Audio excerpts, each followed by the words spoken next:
Hey guys, welcome back to our channel. In this tech tutorial video, we're going to break down for you how you can add a new group of projects to your board on Monday.com. So let us dive into this. So navigate to your board in your workspace on Monday, and what you want to do, guys, is select one of your views. I will go with the table view for the sake of this tutorial.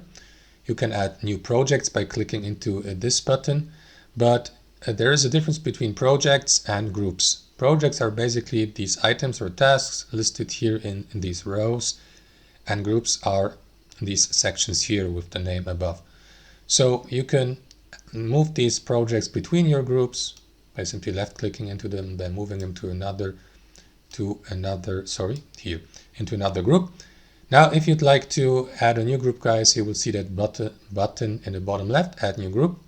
Click into it and customize and edit your new group, like, I don't know, next year or something like that.